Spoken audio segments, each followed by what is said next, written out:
Hello again, everybody, and welcome to We Need to Talk Now, presented by AT&T. I am Ashley Nicole Moss, and as usual, I got my fellow curly girl with me, Alicia Jay, coming to you live from New York City, my hometown. Alicia, how's New York treating you? You know what? It's treating me well. The weather is beautiful. It is warm out here. It's not hot. It's just warm. It's like the perfect temperature.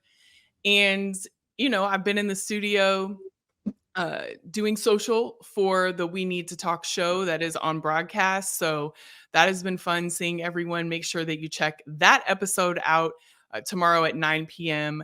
ET on CBS Sports Network. But it's been a great, great trip to New York. I mean, Love that. I cannot complain. Have you had time to have any of our finest cuisines, pizza, bagels, Chinese food, anything? You know what? I had some amazing Thai food yesterday. And let me tell you, it was so good that I had met with a friend here for lunch and I ate the Thai food. And then I met with a fellow coworker. Everybody knows Liz, okay? Liz, Of course. yes. So met with Liz because we have a whole bunch of coworkers in town for some meetings and things of that nature. So I met with her and she was like, I really want some Thai food. And I was like, I went to this place for lunch and it was really good. So we went there for dinner. So I went there twice in one day. You double dip.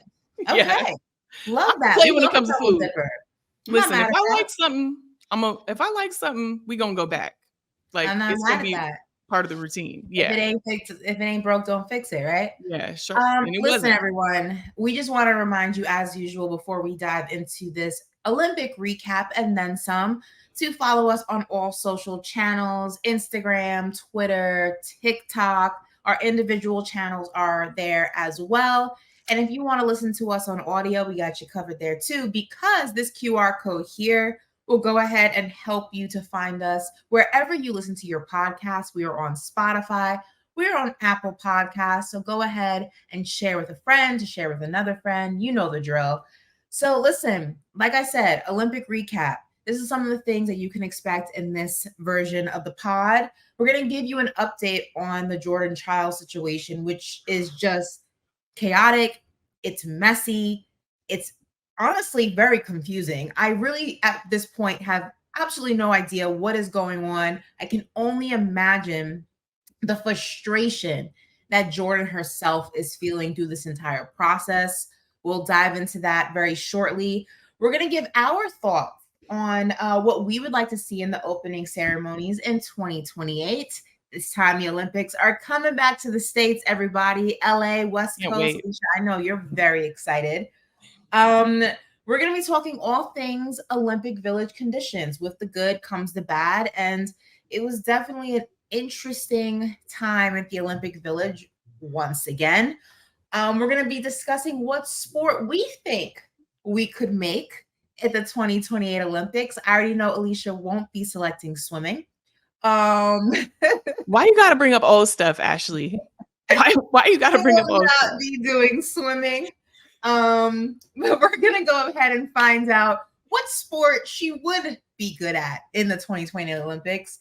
And if you can believe it, I mean, what, in 48 hours, 72 hours, the WNBA season resumes. We're gonna get you ready for that as well. So, Alicia, I mean, let's dive into it. Jordan Chiles.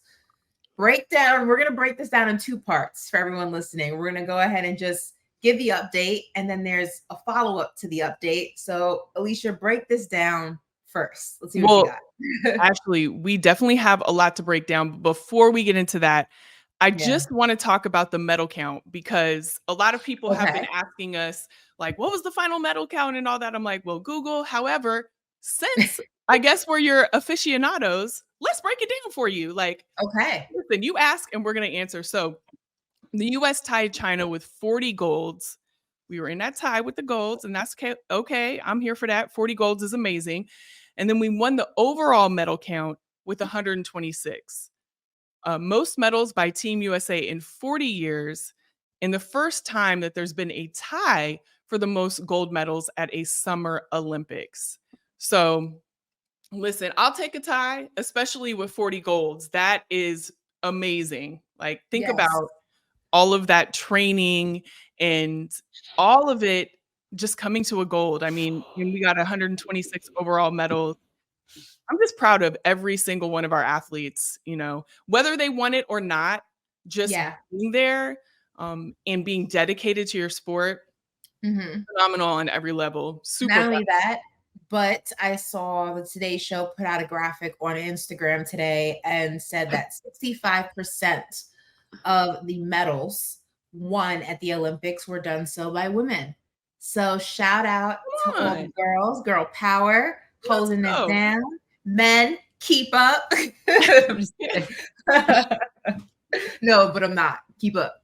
No, keep up with us. You know what I'm Right. saying? You know what I'm Yes. saying? You know what I'm saying? Let's go. 65%. Yes. We held down the fort. So we're bringing that hardware home, and we're bringing it home on the strength of all the incredible women athletes who performed just tremendously at this year's Olympics. So Yeah. speaking of such, Jordan Chiles, where do we begin? Where do we begin? Alicia, I'll let you kick this off. Listen, for everyone listening, tuning in, there's so much here that normally when we do our rundowns, you know, Alicia will talk about something and then I'll talk about something. There's so much in this Jordan Chiles situation that we had to split this up into two halves. So we're going to each take a half to help us, help you, help us understand it some more. So you start first, Alicia. I do not envy you having to start first because I'm very confused, but go ahead. Well, first of all, we talked about this and there is a segment up on YouTube. So if you guys want to visit that and watch that, you know, this was before everything that we're going to talk about now went down, but it's still, you know, a valuable thing to to listen to, because we really just gave our opinions on just even the start of this and how we shouldn't even be here, right? Like we shouldn't even be reading all of this stuff out just because the judges should have gotten it right the first time when it came to her scores. But let's just break this down, and please forgive me. I'm going to read a lot of this off just because it is literally changing by the minute. So Jordan Childs has been ordered to return her bronze medal to the International Olympic Committee over a judging error. So we know that part, right? And the Court of Arbitration for Sport had found that the USA's appeal of her score had come in at 1 minute and 4 seconds, which is beyond the 1 minute cap placed for appeals for the final floor athlete. So it was just over by a smidge, but this is what that appeal is for. But in a statement released on Sunday, USA Gymnastics said that it had formally submitted a letter to CAS with a request to reopen the case with new video evidence. Okay, we got some video now that shows that Coach Cecily Landy had submitted the request for an inquiry 47 rather, excuse me, seconds after the score was published within the 1 minute deadline. So not over. We have video evidence of this allegedly, apparently. Additionally, a second statement was made 55 seconds after the score was posted. And then in a statement, USA Gymnastics said that the video footage was, quote, not available to USA Gymnastics prior to this to the decision. Thus, USAG did not have the opportunity to previously submit it.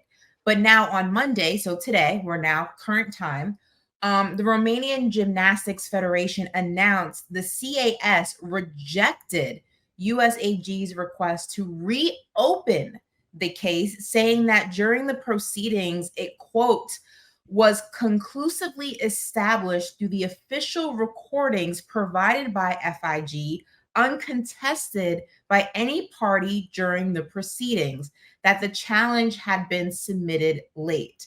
In a statement, USA Gymnastics said that they are, quote, deeply disappointed by the notification and will continue to pursue every possible avenue and appeal process, including to the Swiss Federal Tribunal, to ensure just the scoring, placement, and medal award for Jordan. So a lot to unpack here. So as we know, just to give, I guess, it in layman's terms, because it is a lot of federations and a lot of legal, rhetoric. So basically, The Romanians came forward and said, hey, look, we do not want to strip Jordan Chiles of her bronze medal. We just want to go ahead and ensure that our gymnast who secured the same score as Jordan Chiles can go ahead and get a bronze medal as well. We would like to share this third place medal and not strip a gymnast of hers. So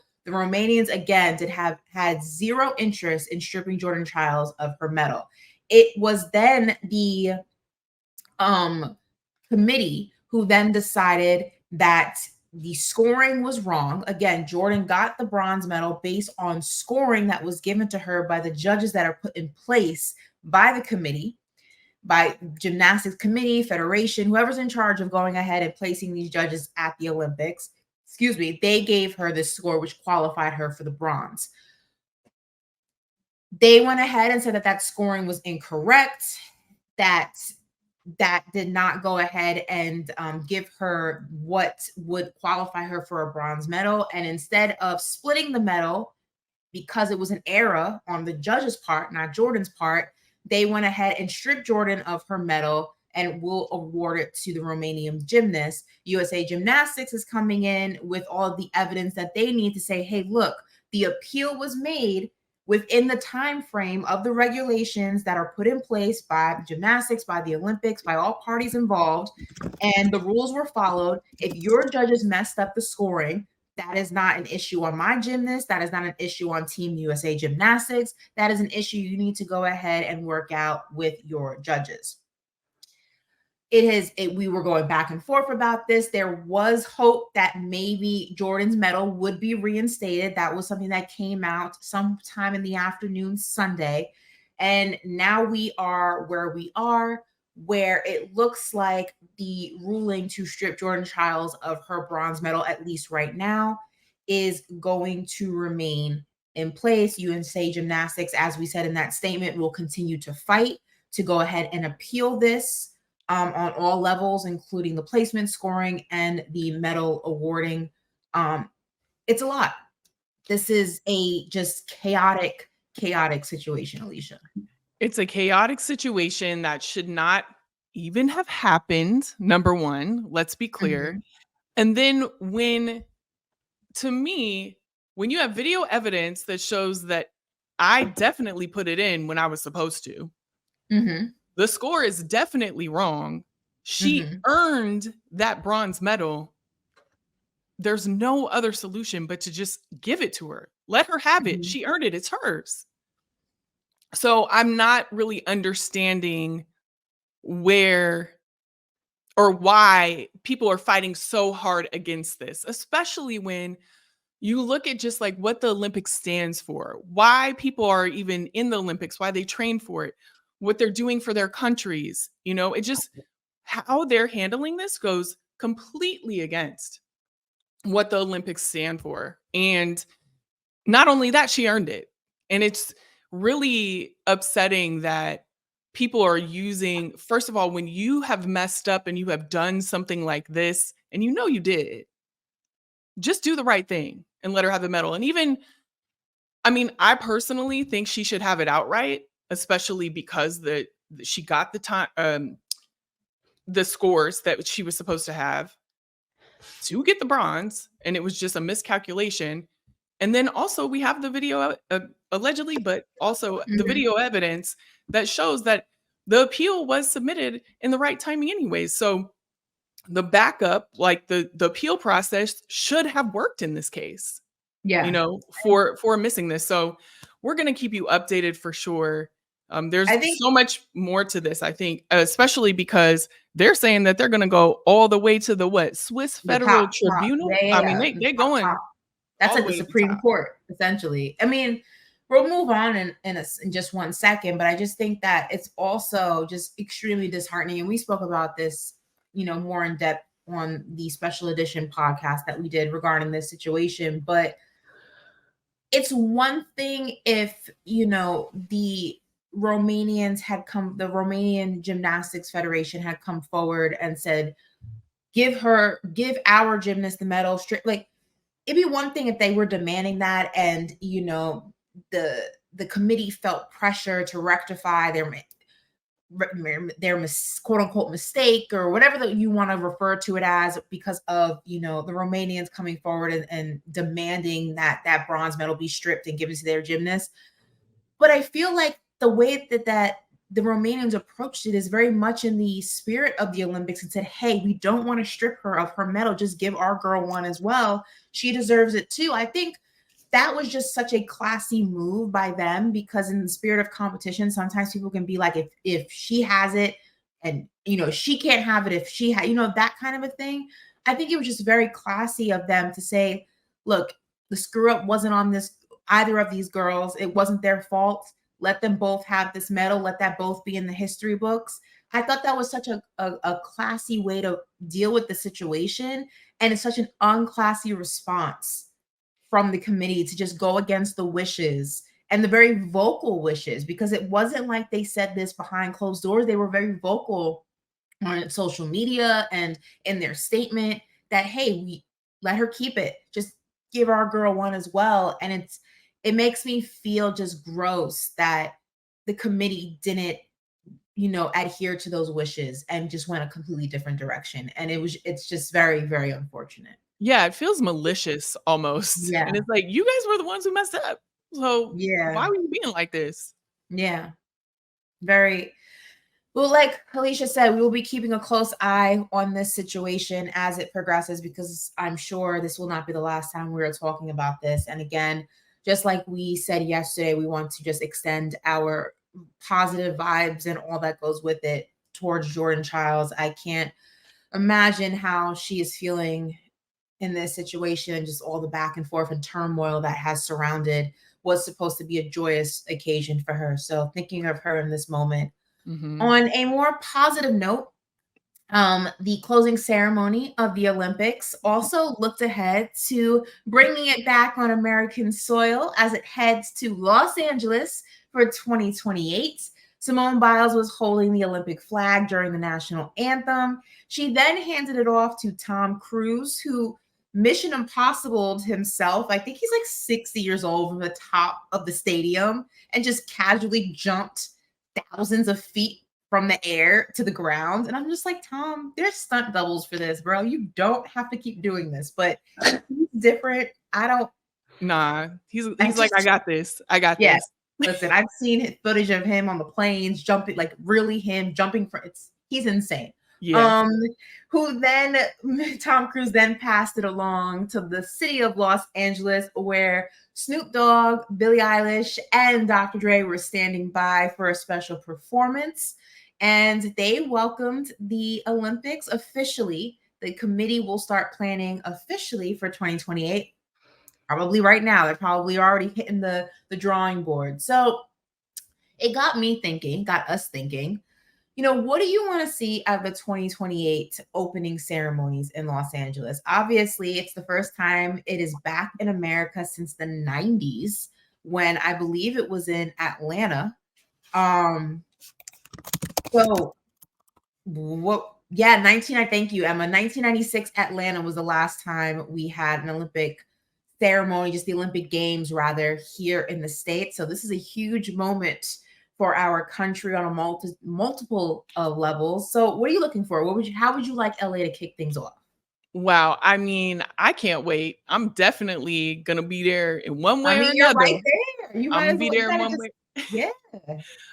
I need the invite. I'm just gonna ask for it now. You know, just put me on the list. Olympics, put me on the list. But do you remember? I want to say it was in 2022 Super Bowl. I can't remember which exact Super Bowl it was, but they were in LA.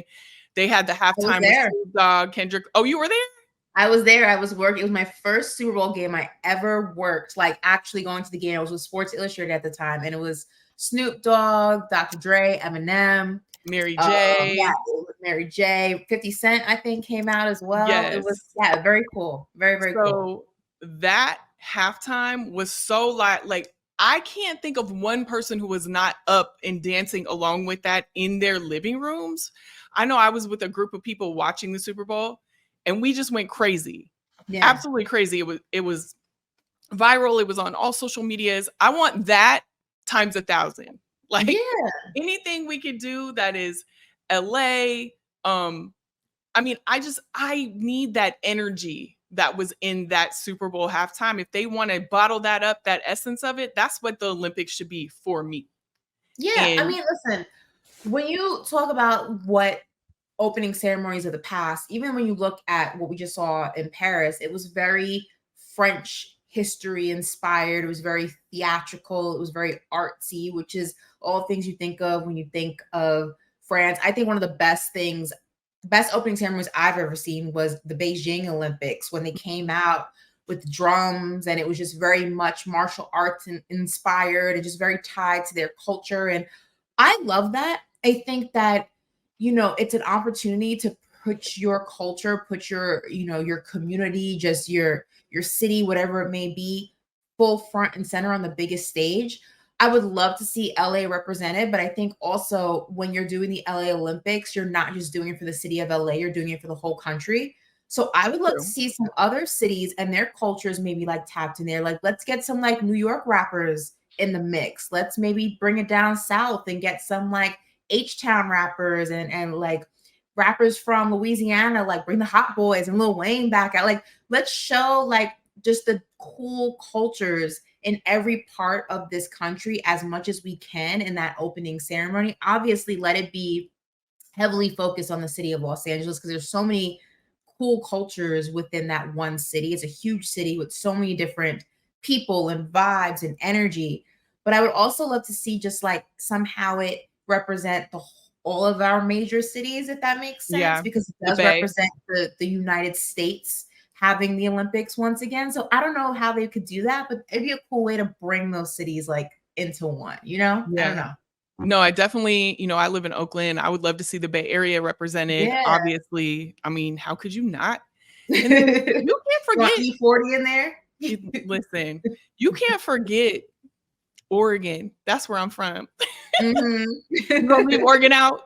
We can't bring some trees to the ceremony? Who you want to represent Oregon in the music category? You guys got any rappers we should know of? No, we have Amine. He's Okay. from Portland. Yeah, he's from Portland. Well, Listen, I people. think we got the Bay. I think you might lose us on Oregon though. No, like I said, Oregon I might don't be know if hard you to heard me, Ashley, but we can bring some trees in. You know what I'm saying? We could sprinkle You can bring Nike Town in, a just little drop rain it. on the ceremony. Just You want to bring Nike Town in, just drop it in yeah, the just center. some swooshes. You know what I'm saying? Appreciate Like we got it. We got it. I think it's gonna be very, very cool. I hope that the committee plans on incorporating, just like I said, so many different cultures of not just LA, but the country as well.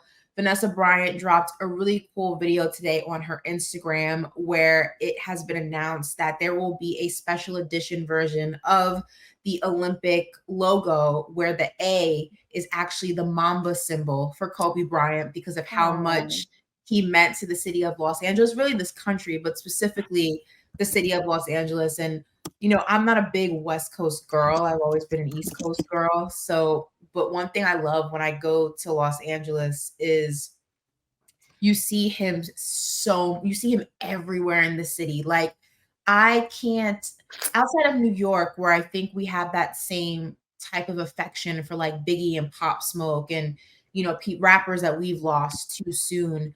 I yeah. can't think of a city that has so much love for an athlete the way LA has for Kobe. I mean, his face is spray painted on convenience stores, it's spray painted on buses, it's spray painted on, I mean, there's stickers on telephone poles that have Mamba mental. I mean, his impact is just felt everywhere in that city.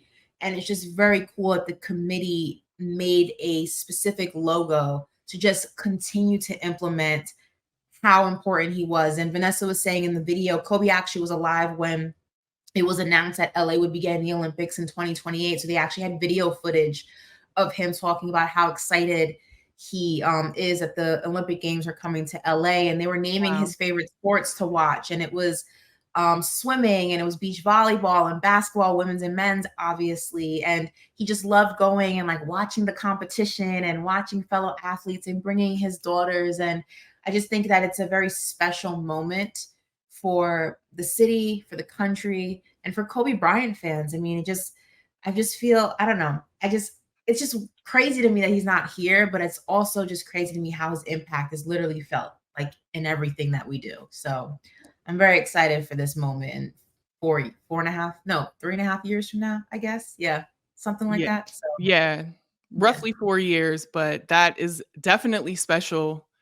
And, obviously we would love to have Kobe here in every single way, but it will be beautiful that yeah, he will be there, obviously in spirit. His presence will be felt. And it is. And not just in LA, but everywhere.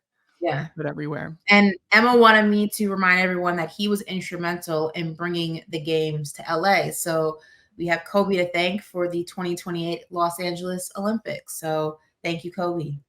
Well, then, in addition to the logo in the opening ceremonies and every Something Lakers, right? Something, yeah, they right? need to have Yeah, a special tribute. It's definitely necessary. Well, we are looking forward to the Olympics. We are looking forward to celebrating Kobe in every way. I mean, we do every day, right? But something that we have seen a lot in this Olympics and just in general is the leg sleeve. It is definitely, I know that's a big pivot, but Asia it's an Wilson, awkward pivot. It's a that's weird pivot. it's a weird pivot, but we're going there. We're going to the leg sleeve. Listen, Yeah. it has been going viral. You hear Emma even laughing in the background. That's how big of a pivot it was. It's definitely been going viral. Asia Wilson has been making it a No, Emma, fashion you're not statement. muted. No, she wasn't. You weren't muted. It's okay, Emma. It's all right. We got don't be sorry. Your laugh was appropriate. Your laugh was appropriate because I don't even know what that transition was. Yeah, But we we're don't know here how we now. got But we're here. here now and we're talking about leg sleeves. So Asia Wilson has been, obviously rocking the leg sleeve for years. Um, and she's made it famous. She even was on a late night talk show. I remember when she was promoting her book, and she actually tailored a suit with one leg to mimic what she did on the court. We actually shared that on all of our socials, and it went viral because people loved it so much. But her leg sleeve is definitely iconic for a number of reasons. It obviously has an actual, it helps you warm your leg, it helps with injuries or it helps with, mobility. There's a lot of different reasons why people wear leg sleeves, but for her, she's made it iconic both on and off the court. And people have been following suit. We would say they've been inspired by Asia in the leg sleeve. So recently, Rose Lavelle and Lynn Williams, two members of the U.S. women's national soccer team, wore leg sleeves during the Olympics as well. And there was like some fun back and forth. You see it right here where they're saying, you know, just really love Asia Wilson and congratulating US basketball on making the gold medal game. And she said back, love y'all too, go get that gold. So just some back and forth, and some love for Asia, but also, people are wearing those leg sleeves and, they both won medals and maybe there's something to this leg sleeve, Ashley. I mean, it has me thinking like, are there any other athletes that you want to see rock the leg sleeve next?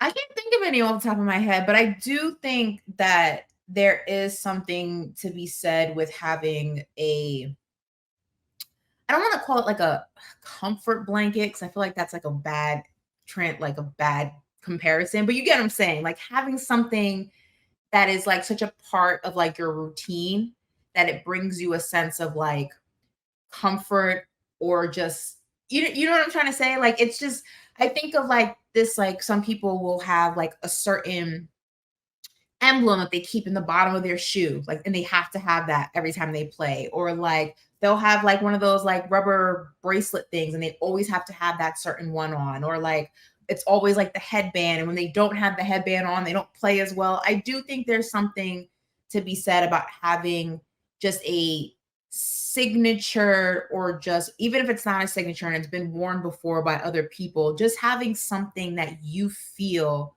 brings you a sense of comfort to where you can perform at your highest. I do think that that's real. Like I do think having like a pregame ritual or a routine, even if it's not, even if you're not a player, like, you know, if you do what we do and you go on air and you just have like a I'm going to call it a pregame ritual. And like, I do believe that there's power in routine. I don't specifically think that like a piece of clothing has like magical powers. It's not like Mike, you know what I mean, where the sneakers made him play like Michael Jordan. But I do think that if you've read like certain books, like one of my favorite books is Relentless, by Tim Grover. I actually have it behind me right here. Right here. And he trained like Kobe and D Wade, and he's worked with Braun. And in the book, it just basically talks about the power of routine. So I equate that to like an arm sleeve or a leg sleeve. I just think that there are certain things that just become so a part of you as a player, whatever it is that you are in your craft, that if you don't have it, it throws your equilibrium off essentially. So I do think that there's power in that. I don't know if it necessarily makes everyone win a gold medal, but I do believe that there is something to say about having a routine, sticking to that, and that being tied to like your performance. I 100% believe that. Yeah, I do too. I think that I would love to see just somebody, I think it would be fun, is Alona Mar. I think having her, I don't know if you can wear that in rugby, but I think that that would I feel be like that's dangerous of wearing rugby, I don't, but no? I don't know because it is really close to your leg. It's not like it's catching up on anything, but I don't think would it be I don't think it would be bad.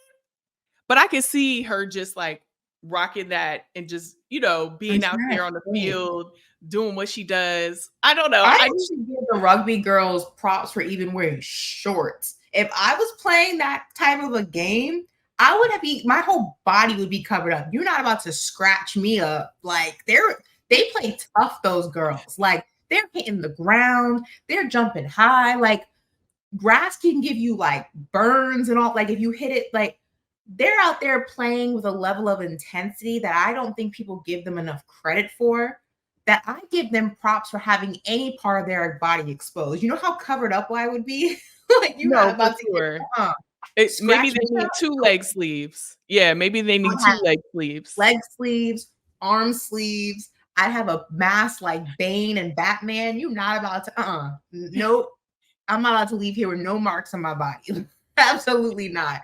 I give them so much props for just they go out there like as if like they're going to not the pool, but like to the beach with like arms exposed, legs exposed, no Yeah, cares in the world. Those girls are tough, man. I very much so. cra- much credit. Rugby was not on my radar before the Olympics. I'm a fan now. Like Oh, so am I. listen, just incredible. But yeah, I mean, arm sleeves, leg sleeves, headbands. I've seen some. One thing I don't like, I need people to stop doing this. The t-shirt under the jerseys never been my thing. Oh, we can't do I that? I mean, I personally, it's like just go sleeveless. You know what I Too mean? Are many you not layers? hot? Too Too many many layers. layers? You know what I mean? It kind of reminds me of like those finance bros who like put the jerseys underneath their dress shirts and then go to the garden after work to watch a Knicks game. It's like, bro, Yeah, that's not it. a That's not tie. it. Yeah, no, not a fan. Speaking of, we were just talking about rugby and how we've gained such a huge appreciation for it watching the Olympics. The 2020 Olympics are going to bring some new sports. There's going to be flag football. There's going to be lacrosse. We're going to have baseball and softball. Probably missing a couple of sports. I think there's going to be two more sports, but that's going to be exciting. First of all, I'm excited for flag football. If they need an extra body, give me a call because that is my game. That I can do. It had us thinking, what sport would you want to train for the 2028 Olympics? I'm going flag football. I played it in high school. I can dust off the cleats. I can start training again on the treadmill, get my speed up. I'm down. Like sign me up for flag football. Ashley, you got 4 years. I Like, know. Sign me up for flag football. But I do wonder, Because the Olympics come around July. It's not like we'd be able to utilize any of our NFL guys because they're in training camp. So they're going to need regular people. Well, there are a lot of professional flag football I know. athletes already out there. Yeah, But I I know. think, Ashley, I believe in you. I think you need to be Thank you. relentless. You need to be Thank you. relentless, and you need to get into that training. I'm You in need to there. listen, What about you? Well, right now at the current moment, I could win. I could be a break dancer apparently, because I don't know if you saw Old Girl. Oh, I don't yeah. know if Yeah. you saw Old Girl, but I know I'm better than her. So if she can make it into the competition, I'm gonna be an Olympian in breakdancing. I'll tell you that right now. Now it's not in the 2028 Olympics. it isn't. Thank you. Yeah. Thank you that it's not. Because they didn't do it correctly. I don't even know how it happened, but it wasn't the breakdancing I know and love and like to see. I'll just put it out there like it was that. odd, right? I don't know that if that ever happens again, it needs to be revisited in every way. Like we need It to just wasn't what I expected. That wasn't it. That wasn't I it. But expected like the Jabberwockies to be out there and I mean, and there is a lot of technicality to breakdancing. There is, but that I don't even know. The selection process needs to be revisited. I don't know. But all I have to say that if that was a sport, I know I could be in that. That's okay. Based on what we saw, that's a lock for me. Okay. Okay. So there's that. But okay. If I'm gonna really, really train right now, I'm looking at what I think I could make it in 4 years. And this is no diss to these athletes because I know they train really, really hard. But the fast walking, come on, let me get out there and get that done. I'm 6'6", I got some long legs. I feel like I can fast walk really. Interesting. Like, listen, get me a trainer. Let's start right now. And this is I'm not saying that it's not hard. Do not get it twisted. But I feel like I have a chance in that. So I feel like you could. So you just gotta start power walking everywhere just to Interesting. So if there's any coaches out there that really believe in me, let's get to training. We should make this a series. Alicia trains for the 2028 Olympics in fast walking. Let's do that. I'm serious. That way you can walk around with your bronze medal in the mall, just like this. Everywhere in fast walking, y'all. I got it. Don't let her get a gold, y'all. She gets a gold, you'll never see her again. No, I won't be here. Why would I? But I will tell you, listen, a series where I try all of them, I'm here for that too. Listen, producer, everybody, listen, I'm here. I'm here. Let's get this cracking. But no, breakdancing and fast walking, I'm your girl. I'm your girl. I'm here for it. That's all. We'll write up a proposal. We'll have Emma go ahead and pitch this to the higher ups, see what we can do. Yeah. All right. Look out for the series. Look out for the series. Well, we do need to jump into something. And I'm actually, I wish we didn't have to have this one because it's going to be something that is a little hard to talk about. But, we've had so much fun. We need to talk about this too. So let's get ready for Connecting Changes Everything, presented by AT&T.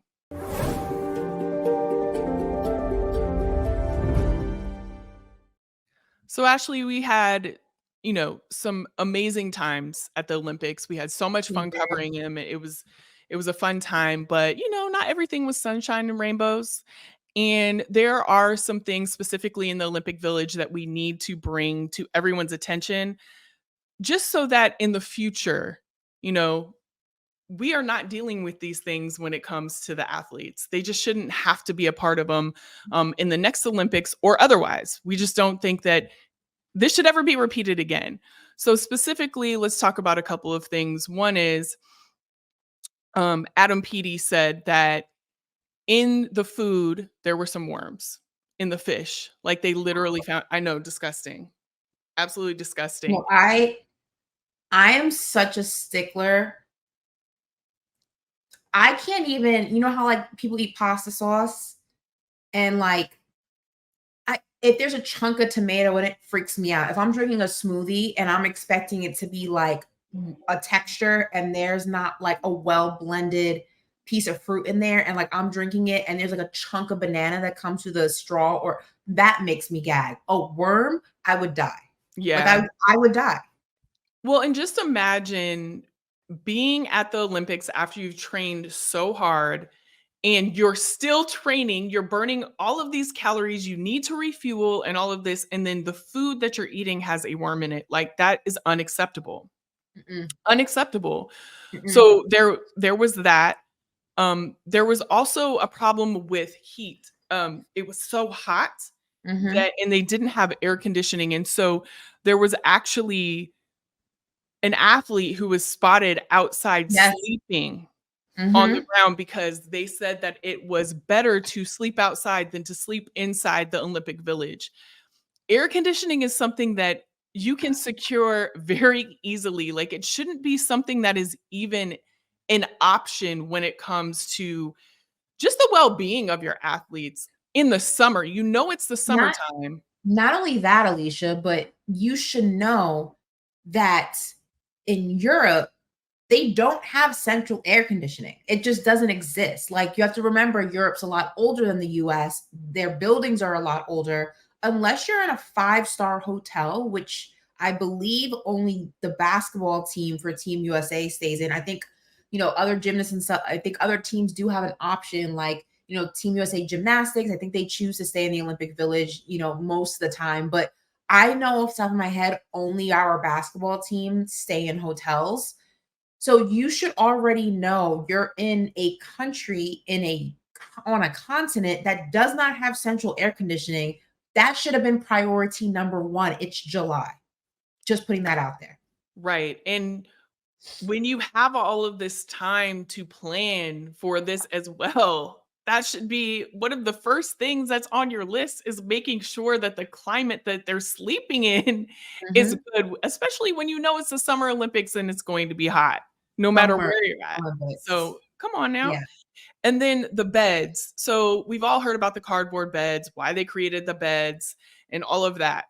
But they're saying that these cardboard beds that I guess they were creating number one for efficiency, but also they're saying like it's harder for people to have relations on these beds, have sex, whatever you want to call it.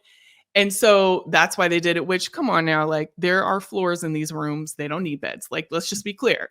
Wait, they don't want the gymnasts having sex? What is this? Sleepaway camp? Are they minors? I'm confused. Listen, that was part of the reason. I'm telling you, that was Did part they of the say reason why. why? I'm not exactly sure why. Emma might be able to chime in on that. However, I do know that that is why the cardboard, one of the reasons why the cardboard, look, Emma doesn't know, but all I know is one of the reasons why the cardboard beds were created was for that reason because it went viral. Everybody was talking about how ridiculous it was and yeah, I know, Ashley. I mean, That I same could perplex. understand it if the Olympic Village was consisted of under 18 athletes. You don't want Yeah, to promote that, I guess. I would get that. But we're talking about an Olympic Village with like married athletes in their 20s, like they're grown people. Like, they're grown okay, people. I'm But confused. Continue. regardless of why they, created it, So do which you love my ass? Go ahead. yeah, but regardless for why they created it, now I'm not going to be able to focus. Regardless for why they created it, they're so uncomfortable. The I beds would are so imagine. uncomfortable that people are saying that they actually have to like get massages and like to undo kind of like the knots and everything that are I happening in their believe back that. because Yeah. the beds are so uncomfortable. And Yeah. that just shouldn't happen either. Like sleep, food, like these are two essential things for athletes. And you're saying that both of them, like sleeping is bad, food is bad, climate is bad. Like it sounds horrible in the Olympic Village. Like it really Mhm. does. It does not make any sense. As a matter of fact, um there's theft that has been reported. So on Oh my top of god. that, people are dealing. Um, a Japanese rugby player rather reported that there was a theft of a wedding ring, a necklace, and cash totaling 3,000 euros. So, and basically what we're saying in this Connecting Changes Everything is that the Olympic Village in this particular Olympics did not foster what was needed for the athletes at all. As a matter of fact, it was the opposite of what they deserved. And we need to change that moving forward.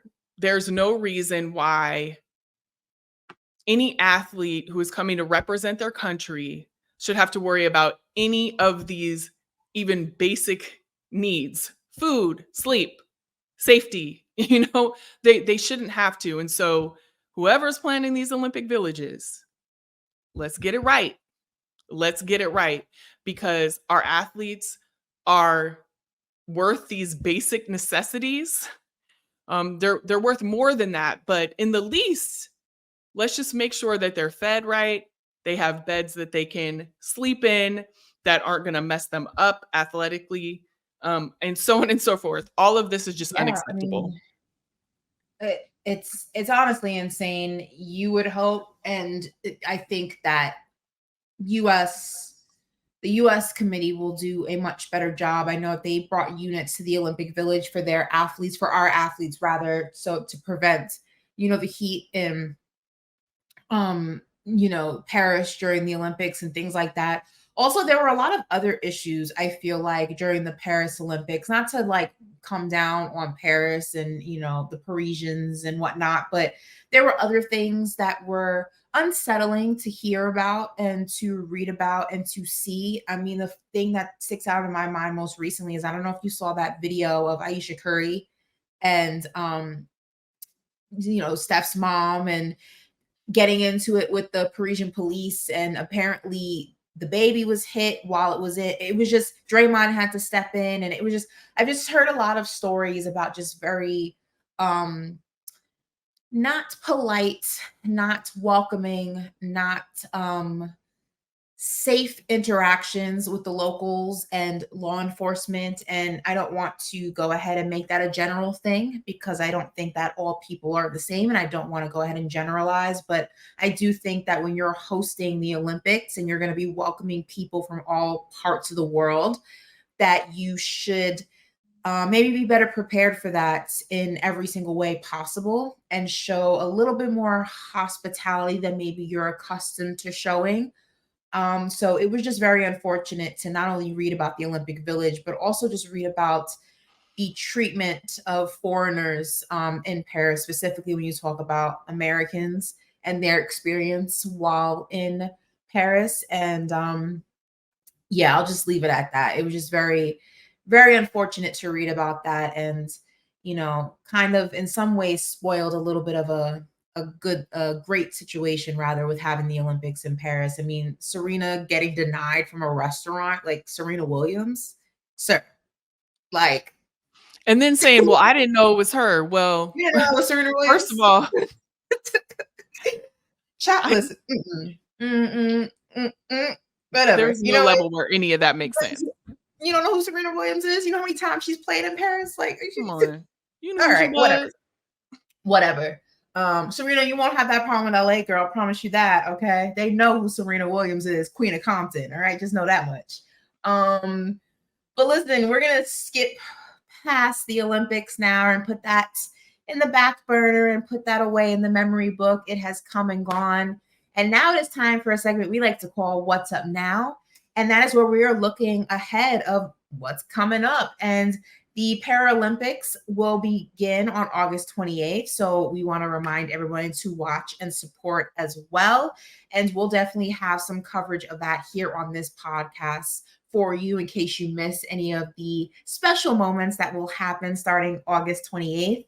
And resuming, like I said, in 48 to 72 hours, depending on your squad, the WNBA resumes from hiatus, and it's going to pick up on Thursday. So the Washington Mystics will take on the Minnesota Lynx, and the Phoenix Mercury playing the Chicago Sky. Additionally, the Liberty are traveling to LA to take on the Sparks.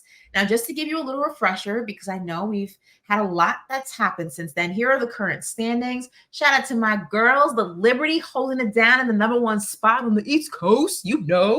The Liberty currently lead the league and went into the break on a 4-game, count them 1, 2, 3, 4 game winning streak, the most in the WNBA leading into this hiatus. While the Dallas Wings sit currently last in the league and the Atlanta Dream sit in ninth, but we're actually on an 8-game losing streak heading into the break. I know they were very excited to get that break and kind of put that first half of the season behind them, because 8 games, that's a lot, honey. And it gets a little exhausting showing up for games when you know you keep losing them. So I know they were happy for that. We got to talk about our rookies. Angel Reese, Caitlin Clark will continue their battle for Rookie of the Year, depending on who you ask in that first half of the season. Caitlin Clark, Angel Reese, but I think one thing we can all agree on, they are neck and neck, and that award is coming down to the two of them, and everyone else is just going to have to deal with that. This is going to be exciting to see how that plays out. If we can throw those standings up one more time, Emma, and let's look at their teams as well, Alicia. I mean, we're talking about them. They are neck and neck. One is on a 1-game winning streak moving in before the hiatus. One was on a losing streak just of 1 game before the hiatus. That's not really a streak, but just flip-flopped of what's going on. But they are neck and neck in their last 10 games. They're both 500. All eyes are going to be on those teams, on those rookies. What are you looking forward to? I'm looking forward to just having the WNBA back. Like, I have been missing it, I'm not gonna lie. But I am really looking forward to the Aces bringing that heat in this second part or second half of the season. I don't, people saw the start that they had, and it was a little bit rocky for sure. I mean, for them, right? Some teams would love to have the start they had, but for them it was. And I just think they're really getting into the groove of the team that we saw win that championship last year. They got Chelsea Gray back not too far before going into the break. And I just think having just all of the pieces that they have, and also a lot of the players playing in the Olympics, they're in their groove still, right? They haven't had kind of like, they don't have to take that dust off. But I'm just excited to see them come back to the kind of like the team and the standings that we know. I mean, obviously they're not low, but they're just not where we would expect them to be at the current moment. I know that they're going to be amazing in this second half. How do you feel about no faith in the Lynx to keep their number 1 spot going into this? I mean, they were killing it leading up to, that hiatus. No faith in them to retain top spot in the West? No, I think with the schedule they have coming up too, I think that it's not to say that it's going to be like the hardest schedule in the league, but they definitely have some competition. I think they're gonna. It's gonna be. I don't want to say like hard for them, because they have had an amazing season, but it's not gonna be like the easiest road going forward. So I'm not saying that they're gonna fall drastically or anything like that, but I just don't think that it's going to be an easy road to keep that spot. And then I'm actually really, really excited. I know that the Mystics aren't incredibly high on that list, but Shakira Austin, one of my favorite players, is set to come back during, after the break. She's set to come back. So I think she'll be like a real impact on that team. And the team is one of those teams where their record doesn't necessarily reflect the talent that they have on the team. And I just think having her come back is going to be very integral in getting them more wins. And I'm just excited to see them play with her back on the team. So I agree. And listen, I'm excited, obviously, for my Liberty to continue their dominance in the East. Sabrina's coming off an Olympic run, a gold medal. Stewie's coming off an Olympic run and a gold medal. Just like you're talking about with the Aces, my girls in New York, they're revitalized. They're on a roll. They're rocking. They're rolling. They are just revigorated and ready to continue their dominance in the East. Girls, this is our year, girls. I feel it. I feel it in my soul. This is our year. This is a different Ashley, team. you're really heavy. You heavy on the East Coast stuff today. You know Are you I'm an trying to? East Coast girl. Yeah, East. but we also know that the West Coast is the best coast. That's okay. No. Uh, You know, uh, I heard y'all had an earthquake today. I'm good. I'm cool. we won't talk about all the stuff that be happening over here. Okay. We don't get You any storm warnings listen. and hurricanes and the floods and the, Listen, I'll take a rat the size of a cat before I take an earthquake. I'll tell you that much. we're sleeping through earthquakes. We good. We good. I do respect earthquakes though. Don't get it twisted, but the one, it's okay. We good. We good. Listen, while Alicia and I continue to debate what's worse, an earthquake or a giant-sized rat, we have come to the end. Actually, if a giant-sized rat come in your room right now, you will be gone. Probably a rat I've seen before. I'll be like, "Hey, yo, what up, bro? Long time no see, homie." We shouldn't be bragging about rats. That's all I'm saying. Like, listen, it's the New Yorker in me. What can I say? Okay. Here we are. But listen, we've also come to the end of our show. As usual, we want to remind you to tap in with us on all of our social channels right here below. And if you don't want to go ahead and watch us, that's cool too. Sometimes people need their hands free to do other things. You can find us wherever you get your podcast. That's Spotify, that's Apple. And if you need a QR code to make it a little bit easier for you, we got that as well. You can go ahead and scan this. You can go ahead and screenshot it, share it with a friend, to share it with another friend, so they're able to listen to us on audio wherever they get their podcasts. We will be back next week at our normal time, Tuesday. We've brought you tons of Olympic coverage, tons of stuff for you to catch up on. Get ready for the WNBA season starting Thursday, resuming Thursday, I should say. And we're going to take a much needed break these next few days, but we'll be back with everything that has happened in the past week. Until then, for myself, for Alicia, bye.